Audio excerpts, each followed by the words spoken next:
жүріп ел танығаны көп жүріп ақсау төкі толыға ярғы тегім көктөріп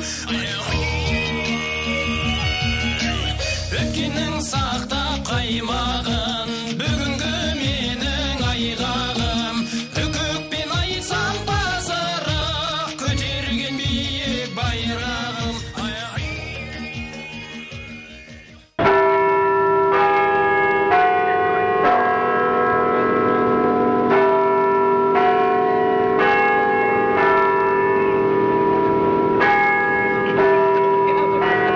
Tisztelt Hölgyeim és Uraim! Szeretettel köszöntöm kedves nézőinket a Hun Televíziónak a Kisgazda Szemmel című műsorában.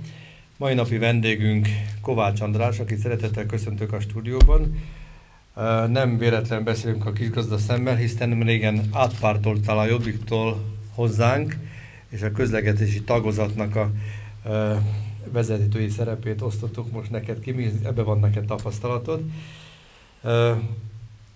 Kedves nézőinek azt elárulom rólad, hogy te egy székely származású, kemény ember vagy, aki helyén viseli a szívét, azt most több beszélgetés kapcsán volt már lehetőségem tapasztalni.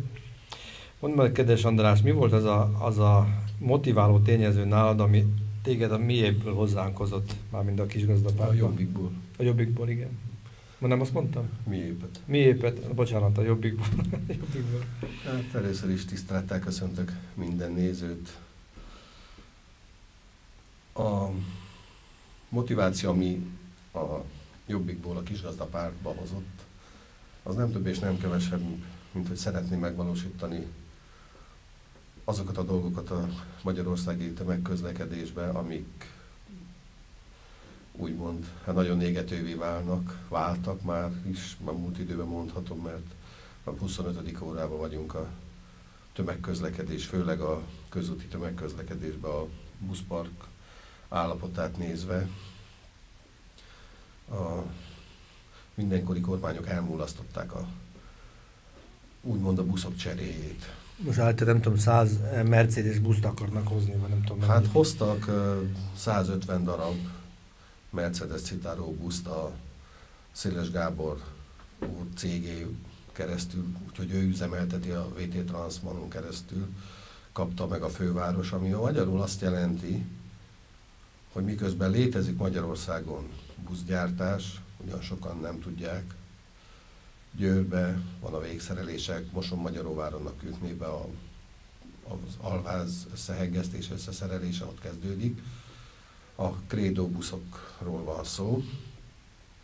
Ők nem feleltek meg úgymond a magyar kormány ízlésének, mivel hogy van egy olyan apró hibájuk, hogy magyar gyártmányúak. A Széles Gábor úr megkapta ezt a lehetőséget, hogy 150 buszt üzemeltessen. Hallott már régebben is volt neki üzemeltetett buszokat. Most még ezt pluszba megkapta. A Krankovics István úr, aki a Kraftex Kft. Tulajdonosa, ő nem kapta meg ezt a lehetőséget, ő saját magyar buszokkal szerelt volna fel egy BKV garást, és üzemeltette volna. Neki nem lehetett. Valószínű, mert nem szeretik a kormány oldalon, se a főváros vezetésében. Az a 150 busz így gyönyörű és szép, hogy meddig fognak tartani a pesti utakon, azt elég nehéz lenne megjósolni. Viszont a BKV-nál ezáltal embereket bocsájtottak el, mivel kiszervezték a járatokat. Az új buszokon a sofőrök a minimálbérre vannak bejelentve, fizetésük egy részét úgymond üzemanyag megtakarításba kapják. Ami hát pénzben, fizetésben sincs ott, mint mikor BKV-sok voltak, de végső a legnagyobb probléma az vele, hogy a nyugdíjukban nem számít bele az üzemanyagpénzt. Így nagy nehezen elérik a 150-160 ezer forintos nettó keresetet, amiből 90-95 ezer a nettó bér, ami bérjellegű. 300 euró. Az egy takarítónak Németországban, aki 10 eurós órabérrel dolgozik, ugye 30 órát dolgozik ezért a pénzért, amit ezek hónapig dolgoznak. Hát ilyen szinten van megbecsülve a buszsofőr, a vulánbusznál se sokkal jobb a helyzet. Olyan szempontból azért mégis jobb, hogy a buszok állapota lényegesen jobb, mint a BKV-nál. Tehát Mondjad, kedves András, te ezekkel a magyar cégekkel, akik magyar buszt képesek gyártani, megvan feléjük neked a kapcsolatod? Megvan. A tavalyi év során sikerült megismernem személyesen Krankovics István urat, akkor még mind a Jobbik közlekedési kabinetjébe ténykedő emberként, és sikerült megszerveznünk Krankovics úrral közösen egy gyárlátogatást Mosonmagyaróváron és Győrben, ahol egy pár jobbikos közlekedési kabinettag, többek között Bödes Barnabás, aki a közlekedési kabinetnek a vezetője volt, országgyűlési képviselő és mint közlekedési kabinet vezető is részt vett, és akkor alkalmunk volt megtekinteni az egész gyártási folyamatot, és el kell, hogy mondjam, hogy hát nagyon csodálatos dolog manapság még egyáltalán magyar gyárat látni. A motoron kívül minden Magyarországon készül ezekben a legújabb Credo buszokban. A motort az Iveco motor, de kérésre más motort is be tudnak építeni. Sajnos Magyarországon a dízelmotorgyártás megszűnt. A Rábának volt, jelen pillanatban úgy tudom, hogy Ausztriában gyártják a Rába motorokat. Van Euro 5-ös belőle, gázmotor, fekvőmotor, tehát ugyanúgy a hagyományos fekvő buszmotorokat is gyártják. Valószínűleg nem nagy számba, de ennek utána tudunk nézni, hogy konkrétan tudjuk tájékoztatni a nézőket a volt magyar motornak a jelenlegi útjáról. Még egy picit érdekelne engem az most, még mielőtt a közlekedésre mélyebben belevonulnánk, hogy ugye nekünk azért elég nehéz, mármint a kisgazdapártnak az emberekhez eljutatni a gondolatvilágunkat, hisz ugye most volt nemrégen, múlt héten a vagy a zászlópontos sajtótájékoztatónk, ahova egyetlen egy hivatalosan akkreditált sajtó nem jelent meg. Ebből is lehet látni, hogy az államhatalom a mi megjelenésünket a politikai porondon megpróbál teljes mértékben elhallgattatni. Nem fog ez neki sikerülni, de hát a próbálkozásait lehet látni, hogy ez a szándék. Te, amikor felénk kezdtél orientálódni, hát azért gondolom, próbáltál te is valahogy információt szerezni felőlünk. Melyik volt az a fórum, amin keresztül a legjobban tudtál rólunk információkat szerezni? Hát a Hun TV-n találtalak meg, és akkor itt ültetek négyen. A Hun Televízió volt az, aki... Igen, végighallgattam a riportot, egymás között a beszélgetéseteket, és hát megmondom őszintén, hogy először végig gurítottam a kisegeret végig mondom, valami információ, hogy elérhetőségetek van valahol, akkor láttam, hogy van, akkor utána vissza, és akkor előről nyugodtan meghallgattam, mert mondom, most ezt hallgatom, jó, de hol érem el őket. És hát abban a pillanatban, hogy azt végighallgattam, utána telefonáltam, akkor vettem fel a kapcsolatot Évával, és hát rövid időn belül így kerültem közétek. És hát sok ilyen emberre lenne még szükségünk most a terjeszkedésbe, vagy az egy pártépítkezésbe, mert megmondom őszintén, nem olyan könnyű megfelelő emberekhez jutni, mert azért annyira komoly az agymosottsága a nemzetünknek, hogy a legalapvetőbb kihívásokat nem látják, én nem is tudom, hogy lehetne ezt ebben kifejezni, nem látják abszolút azokat a veszélyeket, amik az országunkra, a nemzetünkre. Hát, sajnos ebben igazat kell, hogy adjak. Azt kell, hogy mondjam, hogy 30 éves korom még nem értettem meg, hogy következhetett be az a trianoni diktátum, tragédia, trauma, országcsonkítás, és 23 éve, 24. éve élek itt Csonka hazába, és azóta megértettem. Tehát az emberekben olyan nagyfokú az érdektelenség, fel se fogják sokan, hogy mit jelent az, hogy magyarnak lenni. Mit jelent az, hogy felelősek vagyunk a nemzetért, a gyerekeinkért, a jövőinkért. Tehát egyáltalán, hogy megmaradjon ez az ország. Meg az a fogadalom számukra soknak itt a Csonka Magyarországon, hogy haza, hogy a hazáért ki kell állni, hogy ezt netán meg kell védeni, hogy ezzel a fogadalommal nem tudnak ezek az emberek itt mit kezdeni, sajnos nagyon sokan. Itt már lassan semmivel nem tudnak mit kezdeni. Itt az a lényeg, hogy meglegyen az a csomag, kék-fehér csomagolású cigaretta, meglegyen hozzá egy-két doboz Tesco gazdaságos sör, győzik-e a tévében, meg mit tudom milyen sorozat, és itt befejeződött. A legtöbb embernél azt tapasztalom, hogy körülbelül ennyi. Esetleg még, hogyha el tud menni nyaralni, na most te hol voltál, Horvátországban, vagy ki hova tudott elmenni, holott arra senki nem gondol, hogy ha itt Magyarországon költeni el esetleg a pénzét. Az egy másik kérdés, hogy milyen szolgáltatást kap érte, de vannak olyan helyek, ahova érdemes itt is elmenni. Vagy a tágabb értelembe vett a régi Magyarország területét megnézni. Sokan itt a csonka hazát nem ismerik, és elmegy külföldre. Rengetegen. Itt nagyon sokat ennivaló.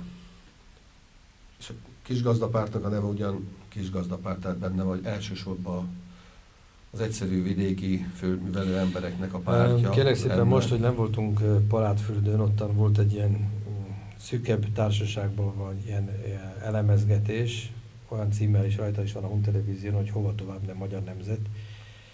És ottan valahogy úgy állapodtunk meg ott az emberek, hogy ez a rendszerváltó kisgazdapárt lesz, hisz az egész magyar társadalom, aki kicsit is gondolkozik politikai szinten, az várja a végleges rendszerváltozást, és mi ebbe szeretnénk hozzásegíteni a kisgazdapárt vonalatán keresztül. Igaz, hogy ez a kisgazdapárt nem csak azt a szűk társadalmi réteget akarja megszólítani, hogy én ezt személyesen ugródeszkaként fogom föl, amivel bekerülve a politikába a teljes nemzetnek a segítségére tudjunk sietni, nem beszélve arról a kihívásról, ami a moratórium néven vált ismertél, ahol a magyar nemzetnek a hazáját akarják forintosítva eladni, ami a szememben a legnagyobb hazaárulás, amit csak el tudok képzelni. Igen. Maga a fogalomnak a fölvetése, hogy a magyar hazát valaki fölveti azt, hogy ezt árulja a piacon, már nem is tudom, hogy mit mondjak. Hát én is tudnék sok mindent mondani, de mivel, hogy kamerák így akkor nem mondom, hanem arra szeretném felhívni mindenkinek a figyelmét, hogy értse meg, és értsék meg, hogy majdnem ugyanott vagyunk, mint az 1800-es évek közepén. Se ipar, se mezőgazdaság. A probléma az, hogy akkor még úgymond Nagy Magyarország volt, ha bár én ezzel se értek egyet, mert az volt Magyarország, ez meg a csonka Magyarország. Tehát, hogyha magyaron kívül megnézzük bárhol a történelemkönyvekben, például akár az olaszban olvasgattam, hogy mit írnak Magyarországról, és hát ott szó nem esett Nagy Magyarországról, csak Magyarországról. Trianon előtt is és utána is. Úgy végső soron az volt az igazi Magyarország, és remélhetőleg az is lesz. De visszatérve az előbbi gondolatmenetre, hogy nincs mezőgazdaságunk, nincs iparunk. Hát valamilyen szinten talán van mezőgazdaság, mert kiprivatizálték szép magyar szóval mondva a földeket. Van, akik nagyon sokat szereztek, másik semmit. Egy jó része, tudjuk, már is idegen kézben van, úgynevezett zsebszerződésekkel már megszerezték. De nem is keveset, már több mint 1 millió hektár. Ennek ellenére a mai magyar ember oda jutott, hogy hát, olyan élelmiszereket etetnek vele így a nagy áruházláncokon keresztül, de már sokszor a magyarnak mondott áruházláncba is, hogy köze nincs az igazi élelemhez. Tehát amivel a magyar ember meg volt szokva századokon. András, én tényleg benn voltam a CBA-ba vásárolni. Én kimondom a nevét, mert megérdemli azt, hogy kritizálja az ember őket. Ugye a CBA üzletlánc az úgy lett híressé, hogy magyar árukat akart a magyar emberek számára kínálni. Ugye ez volt állítólag neki a gazdasági filozófiája. Most bemegyek az üzletbe, rohadt banán van kitéve, ilyen puha helyeken penészes paradicsom, és kérdezem akkor ott az egyik dolgozót, hogy maguk miért adnak a magyar embereknek harmadosztályú árut? Hisz a magyar megveszi az első osztályú árut is, és a magyarok emberek azért mennek a CBA-ba, mert abban a hitemben vannak, hogy ezt egy magyar ember hozta létre ezt a láncolatot, azért, hogy a magyar embereknek jó árut hozzon. Én konzekvensen csak a CBA-ba mentem idáig. De hogyha amikor látom azt, hogy a selejtet adják oda a magyar embereknek, hát át kell értékeltem ezt a hozzáállást. Sajnos ez mindenhol ezt tapasztalható. Tehát amit kikiáltanak magyarnak, nem biztos, hogy az. Nem biztos, hogy az, és olyan szinten szó szerint mérgeznek ezekkel a kapható élelmiszereknek a jó részével. Tehát itt olyan óriási a feladatunk, hogy egyrészt talpra állítani a vidéket, talpra állítani az országot, megmenteni ettől a szörnyű helyzettől, ami jövőre be fog következni, hogyha nem teszünk semmit.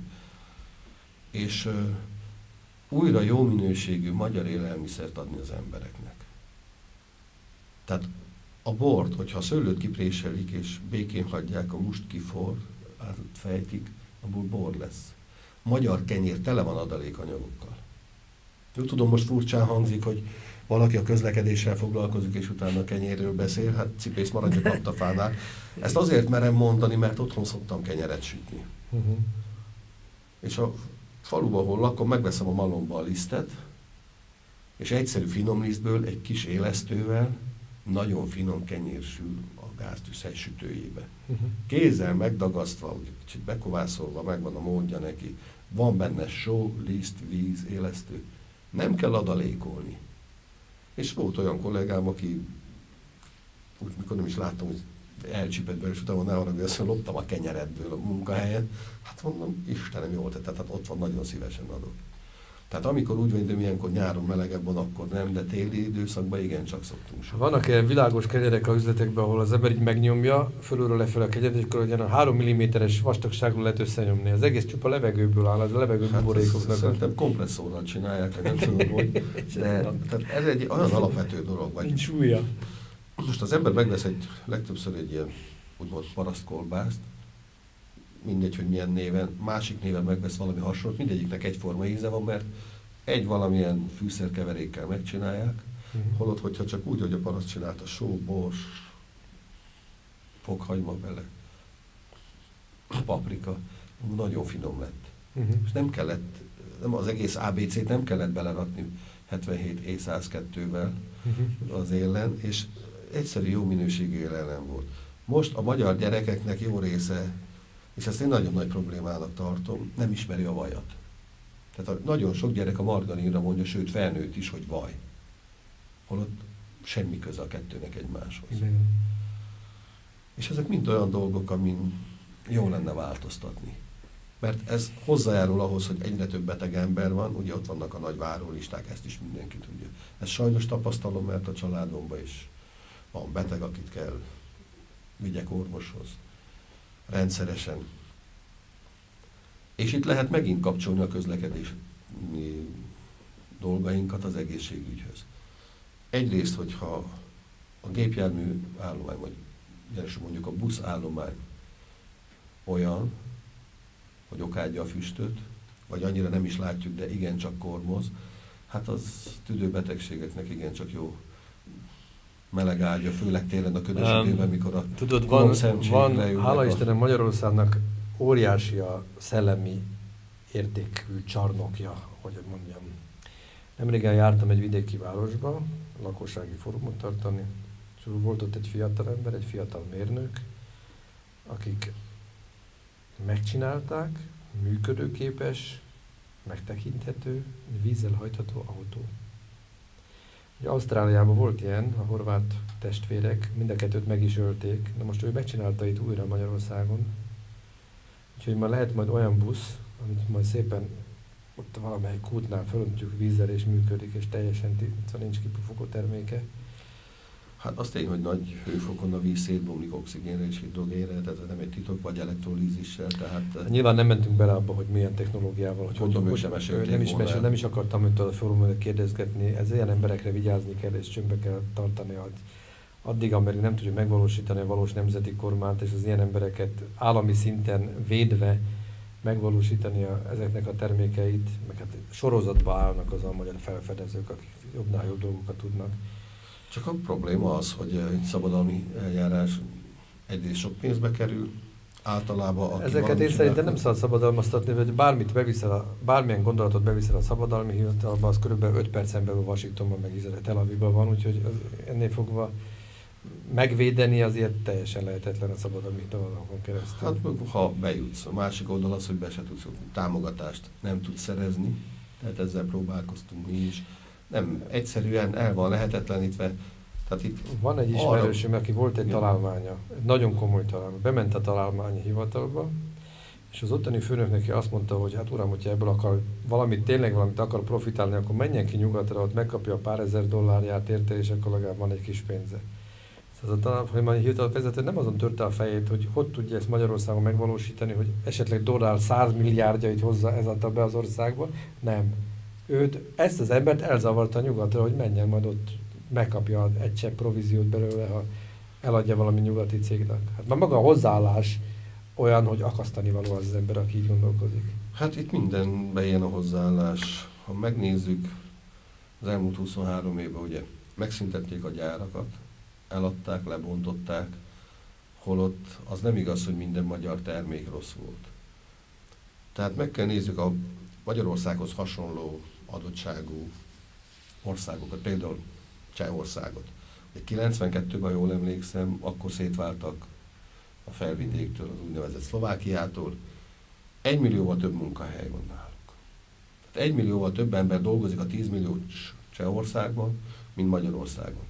De viszont megmaradt a Tátra, mint nagy teherautógyártó cég, mind a mai napig különféle katonai teherautókat, civil szférába, erdészetet, tehát nagyon-nagyon meg lehet nézni a honlapjukat, bevonták részt valamennyire a francia Renault is, van, amit közösen csinálnak, kooperálva, de amúgy megmaradt nekik a fő profiljuk, ami mindenki ismerte, hogy hegyen-völgyön átment.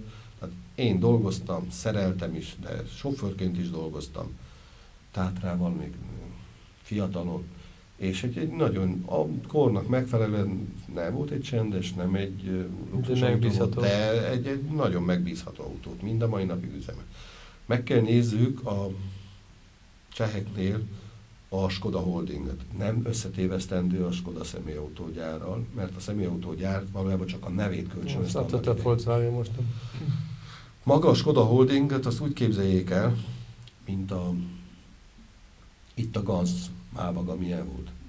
Tehát egy ilyen minden gyártó óriás vállalat, meg vasúti járműveket gyárt jelenleg, állami megrendelés, megbízást kapott, nem uniós pályáztatás, meg közbeszerzés, állami megbízást kapott, hogy fejlesztenek ki egy modern villamos mozdonyt. Pár évvel ezelőtt megtörtént, azt hiszem, ha jól emlékszem, hogy 6200 vagy 6200 kW-os a teljesítménye. Rövid ideig 7200 kW-ot le tud adni, és hogy 5 vagy 6 országnak a felső vezetékét tudja használni, mert különböző frekvenciákon meg feszültségeket működnek, ugye? Tehát ez országokon keresztül tud menni. Most már ezzel szemben Magyarország mit csinált? Siemens, meg Bombardier gyártmányú mozdonyokat vásárolt. Kandó Kálmán hazájába, ahogy valójában innen terjedt el a váltóáramú 50 Hz-es frekvencián működő villamos mozdonyoknak az elve, itt lett először megvalósítva ez a Kandó-féle villamos mozdony. Ők meg tudták csinálni. Őket nem kötelezte az Unió, minket mindenre kötelez. Valójában én azt látom, hogy Csehországnak cseh kormánya van, nemzeti kormánya, nekünk meg nem magyar kormányunk van. Tehát ezt csak ezzel lehet magyarázni. Motorvonatokat gyártanak, nem importálják, metrószerelvényeket felújították, meg azt hiszem, hogy gyártanak is, villamosokat, a cseh Solarisszal közösen villamosokat, buszokat, de ugyanúgy a lengyel Solarisszal közösen. A lengyel Solaris buszgyár az egy 10-11 éves múltra tekint vissza, semmiből indult jóformán egy neoplán kereskedésből, és saját nemzeti buszgyártást tudtak létrehozni. Persze ehhez az is kellett, hogy állami megrendeléseket is kapjanak. Tehát ott, ahol tömegközlekedés... Világos, mindig kell egy nemzeti szándék, ami a saját nemzetnek a lehetőségeit próbálja kiaknázni, és nem a önfeladásnak a szándéka Magyarországon, hogy megnézed, akkor itt a nemzeti önfeladásnak a szándéka érvényesül szinte minden lépésen. nincs az a terület, igazad van, nincs az a terület, ahol nem lehetne ezt észrevenni. Én azért beszélek többet a buszokról, meg a járművekről, ugye, mert ez a szakterületem, de ha megnézzük, visszatekintünk a múltba, hogy volt itt finom mechanika, volt a Magyar Optikai Művek. Tehát azt nem mondja senki, hogy ma Magyarországon nem kell szemüveg, vagy szemüvegkeret, vagy finom mechanikai eszköz. A Medikor orvosi eszközöket, röntgeneket gyártottak. Ne felejtsd el, hogy a magyarországi szakemberek azok nagyon jó komputer technikai dolgokat is csináltak még abban a korban, amikor a komputer éppen kezdett megjelenni a nagyvilágban, akkor itt voltak nagyon komoly szakemberek, akik ezzel nagyon jó konstrukciókat hoztak létre. Ez igaz, és sőt, hogyha visszamegyünk már egy kicsit a múltba, hát vissza tudunk menni a repülés hőskoráig. Ugyancsak a vasúti járműgyártásban. Hát valamikor Európa legerősebb gőzmozdonyát itt gyártották Magyarországon, a 601-es gőzmozdony. Meg lehet nézni az interneten. A legnagyobb mozdonygyár itt volt Európában, Budapesten, a MÁV. Akkor a villamos vontatású föld alatti a világon első volt. Azt hiszem, kevesen tudják azt Magyarországon, a mai magyar emberek közül, hogy a Horthy-féle Magyarország idejében 7 fajta magyar autót gyártottak, tudomásom szerint. 7 fajtát. Hát darabszámban, hogy pontosan nem tudnám ezt most sem megerősíteni, sem megcáfolni, de utána nézek. Az biztos, hogy... Így emlékszem, hogy ezt mondták most nekem. Személyautókra gondolsz, vagy összesen, vagy teherautó? Nem tudom, hogy ezt most hogy kaptam. 7 fajta járművet gyártottak az országban. Az nagyon is elképzelhető, tehát buszoktól kezdve teherautóig. Tehát ugye a trianoni diktátum után itt maradt az ország. Repülőgépet is kezdték gyártani Magyarországon. Repülőgépet a kezdetektől gyártottak Magyarországon. Az első repülőgép, magyar gyártású repülőgép 1910. január 10-én az Adorján Jánossal, a saját építésű gépével, ő volt az, aki először magyar géppel repült.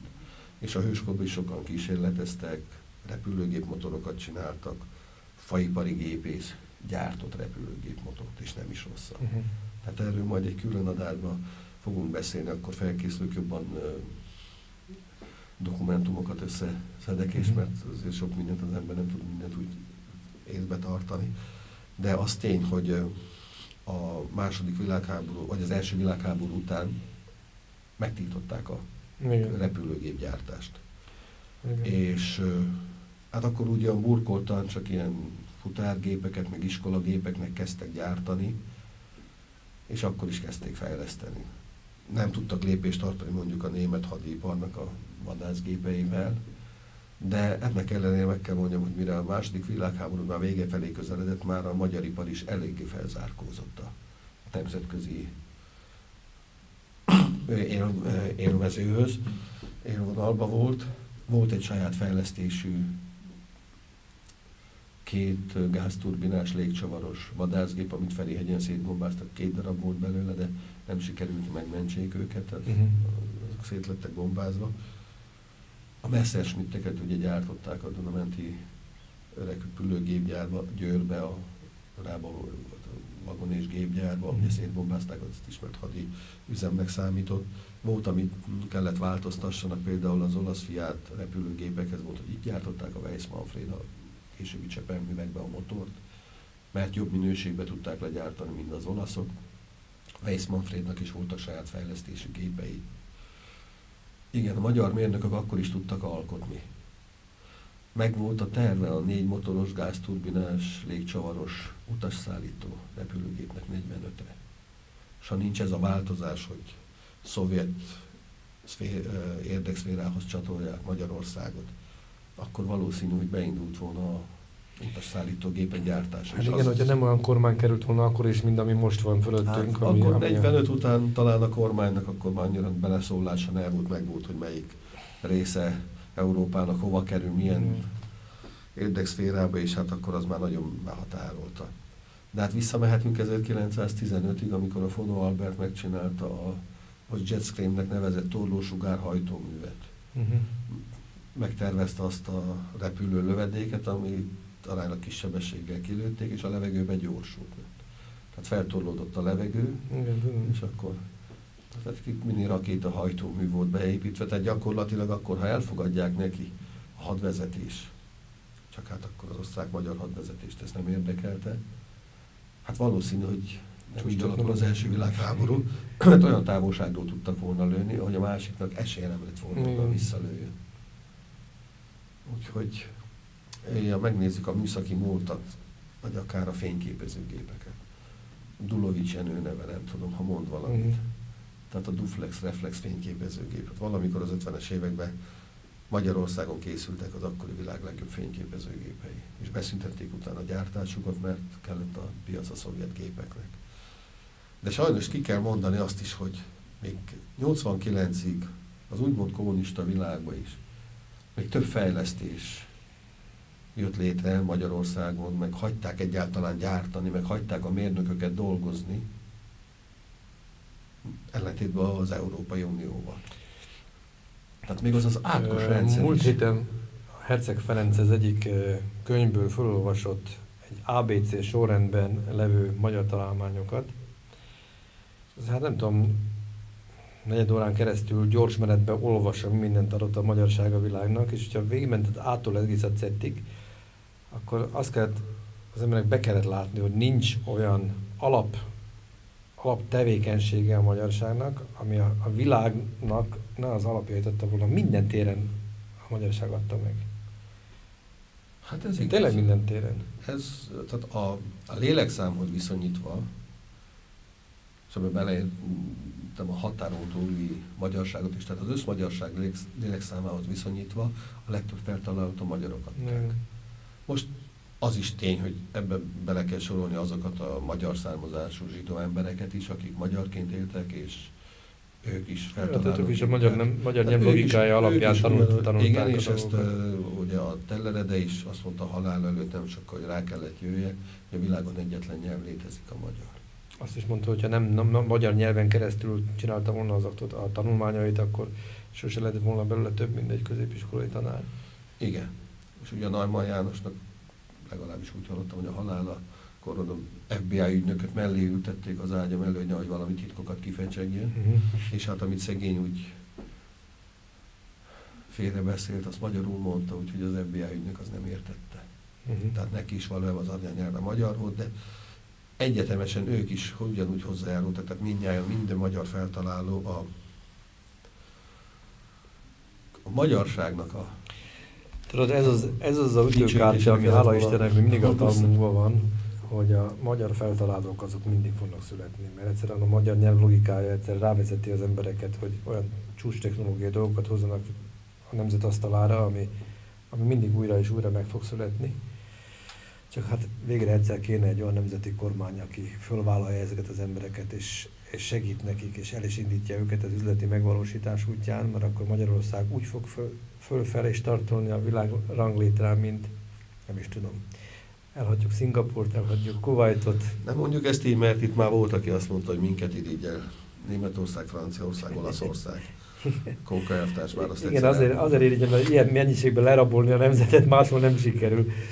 De hát ennek is egyszer reméljük vége lesz, és hát megrázza magát ez a nemzet, és lezrázza magátról ezeket a rongy embereket. Ezt meg kell próbáljuk felkarolni, ha jóisten és az emberek is úgy akarják, hogy egyszer kormányzati tényező legyen belőlünk, akkor azt mindenféleképpen az egyik fő csapás irány az lesz, hogy a magyar feltalálókat, mérnököket segíteni, itthon tartani. Így van. És amit feltalálnak, kitalálnak, azt itthon gyártani és eladni. Nem úgy, hogy megvesszük, hogy kimegy a magyar... Itt mehetünk rá arra a dologra, ami ugye a kisgazdapárt beszélgetések kapcsán ritkán derül föl, vagy vázolódik föl, hogy mi van a magyar munkásosztállyal, hogy azokkal nem foglalkozik senki. Hát őket elfelejtették. Hát elfelejtették, de hogyha mi föl akarjuk a magyar feltalálókat, akkor ezrek és ezer magyar munkásnak lesz újra megfelelő munkája, és európai mércéjű fizetése, hisz olyan dolgokban fog tudni együttműködni, ami Magyarországot teljes mértékben fölvirágoztatja, és akkor öröm lesz Magyarországon munkásnak lenni. Hát ezt mindenféleképpen meg kell tenni, mert hány esztergályos, marós, heggesztő, lakatos maradt munkanélkül. Bizony. És nagyon jó szakemberek. Nagyon jó szakemberek, és ma már a szakember utánképzés amit hallok, hát nagyon gyatra. Ezt én azért is mondom különben, hogy nincs is nehogy hol valaki azt elhelyezkedni. higgye, hogy most a kisgazdapár csak a kisgazdákkal akar foglalkozni. A teljes nemzettel akarunk foglalkozni, és a teljes nemzetet akarjuk fölemelni, és ezért fog a munkásosztály is teljes mértékben bele van építve ebbe a fölemelkedési területbe. Még a vidéki embernek, egy pár éve vidéken élek én is, azt mondom, még annyival könnyebb, hogy ha más nem, akkor fával fűtök. Megveszem a fát, még mindig olcsóbb, mint hogyha gázzal, de a panelházba laki, az kénytelen. Tetszik, nem tetszik neki, jön a sárga csekk, azt ki kell fizetni. Igen. És nincs munkája, kit érdekli, nem érdekli senkit az. Mert itt azok a pártok is, akik magukat úgymond baloldalinak mondják. Én kimerem nyíltan jelenteni, hogy semmi közük a baloldalhoz. Mert az a párt nem lehet baloldali, aki a munkás feje fölül a gyárat eladja, és azt mondja, ezt a ti érdeketekbe tettem azért, hogy nektek jó legyen, hát nem lett nekik jó. Nem lett jó. Mert az, amikor eladnak egy gyárat, utána lebontják, és ugyanazt a terméket importáljuk, és még sokan vannak, nem egy ember mondta nekem, és hát mi nem tudunk jót csinálni, mert olcsóban megveszik. Igen, de gondolkozzál ember, hogy az a pénz, amiért megveszel egy külföldi terméket, az kimegy az országból. Nem a forintod megy ki, hanem annak megfelelő valuta. És jelenleg úgy él az ország, hogy felveszik a hiteleket, és a hitelt feléjük, és más ország gazdaságát támogatjuk. Így van. Többször elmondtam már, hogy nem, hogy sarlót, már kalapácsot se gyárt ez az ország. Tehát azt is importáljuk, talicskát importálunk, kasszát importálunk, valószínűleg már a láncot is importáljuk, itt csak ránk teszik. Tehát olyan szinten lenullázták ezt az országot, még vannak kis szigetek, ahol még van egy-egy kis magyar műhely, amelyik bedolgozik nyugatra, de ez az országos szinten, ez, ha az ember ide-oda elmegy távolabb Budapestről 200 kilométert, hát a kilátástalanság van mindenhol. Tehát az, hogy bútort megveszik a svédektől, összeszeretik a bútorokat, tehát egyszerűen Magyarországon... Ezek a minősége, hát ezek mind préselt, ilyen egyrészt káros anyagot tartalmaznak. törmelékekből vannak összepréselve. Hát az a bútor, az egy félgenerációs bútor. Megveszel egy szekrényt, az nem bír ki egy teljes életet, mert szétesik. Hát ha használod, ha nem használod, akkor... Na jó, hát akkor csak úgy áll, akkor lehet, hogy eláll 30 évig, de hogyha használod, akkor az egy 10 év alatt végül is összeesik. Úgyhogy... Emlékezz még csak a nagymamáink szekrényeire. Hát az én nagymamáink azoknak fenyődeszkából állt, ma is áll, és ugyanolyan, mint akkor volt. Az fenyődeszkából volt ott. Az asztalos megcsinálta, aztán lefestették, vagy pácolták, és politúrozták, attól függ, vagy már volt amelyiket, akkor is beúztak diófa furnírra. Tehát ezeket most is fel lehetne karolni, és nem kell folyamatosan új, mondjuk egy buszgyártásba is, nem kell folyamatosan új formát kihozni. Érdekes, ezt az amerikaiaktól ne elvesszük át. 30 évig gyártanak olyan formájú autóbuszt, ugyanaz a vonala, ugyanaz a karosszéria, illetve erősítik. Tehát az, hogy egy oldalütésnek is, egy oldalról becsapódó autónak is, járműnek is tudjon ellenállni. Nem az a lényeg, hogy most 10 percenként ilyen-olyan modern autót hozzunk ki. A lényeg a célnak megfeleljen, és minél többet gyártunk belőle, annál olcsóbb lesz, mert ugyanazokat a szerszámokat használjuk, résgépeket, és ezt kéne Magyarországon is, az, hogy az Unióban nem ez a trend, nem ez a szemlélet. Nekünk azt kell megnézni, hogy mi az, ami nekünk jó. Én nem tartom lehetetlennek, amit a zászlóbontáson mondtam, hogy újraindítani a magyar traktorgyártást. Az akkori Angliába az kis Magyarország exportált traktorokat. Mai napig vannak Angliában működő Dutra traktorok. Na most az a mérnök, aki akkor megtervezte, már nem él. Korbúj, nem akarok hülyeseket mondani, Korbúj családból, talán László, de utána fogok ennek is nézni, ígérem. Aki annak idején a Weissmann fébe dolgozott, többen is voltak, nagyon híres mérnök család volt. Tehát megtervezték, megcsinálták, utána megszüntették. Kellett a Belarus, meg mit tudom, milyen zetoroknak a helyet csinálni. Jó, akkor az volt, de most kiállít meg minket, hogy újra elkezdjük gyártani. Hát erre tudom, hogy mi lesz a mi államhatalmi helyzetbe kerülünk, akkor nem állít meg senki, mert akkor mindent fogunk csinálni. De tudom, hogy mi legtöbb helyről ez a válasz, mert én ilyen dolgokról beszéltem úgy is, amikor, tehát azelőtt is, mielőtt közétek kerültem volna, Mindig az a válasz, hogy nem tudunk csak drágán gyártani, meg nincsen vasút. Persze, nincs. Meg lehet venni a vasat, a feldolgozott acélt, hogyha, már nem tudom per pillanat most a Dunaújváros is hogy áll, hogy egyáltalán még működik, vagy nem. Meg tudjuk venni az alapanyagot, és hozzá tudunk adni, amit úgynevezett hozzáadott érték. Igen. És az adja az igazi értéket, nem a vas maga. És akkor itt kapcsolódnék a kedvenc veszőparipámhoz, a geotermikus energiához, hogyha ezt kihasználjuk, akkor már megéri nekünk vasércet megvenni. Ha kihasználjuk a geotermikus energiát, és úgy kezdünk áramot termelni, mert akkor az áram az olcsó lesz is. A Martin-kemencékben meg lehet olvasztani olcsóbban a vasat, mint mondjuk bármelyik környező ország. Úgyhogy nem szennyezzük a környezetet nagyon. Világos. És akkor olcsó áramunk lehet, olcsó üzemanyagunk a hidrogén, olcsó lakásfűtés, világítás. Tehát higgyék el, nézzenek rá Magyarország geotermikus térképére, és akkor meg fogják érteni. Lesznek olyanok, akik mondják, hogy nem lehet, többek között a dr. Héjas István is, akivel a Jobbikon belül vitatkoztam az energetikai kabinetbe. Ő átlagolta a földhőt, és megpróbálta magyarázni, hogy hát ekkora négyzetméteren csak ennyi önként pár watt, hát ezért nem érdemes foglalkozni. Biztos igaza van, csak ezt mondjuk például a Shell az nem tudja, az nincs egy Héjas István. A Shell csinál most egy ilyen projektet Strasbourgtól nem messzire, Schulz nevű faluba, valamikor valószínű, hogy német volt, csak ott is volt egy kis Trianon, meg lehet nézni.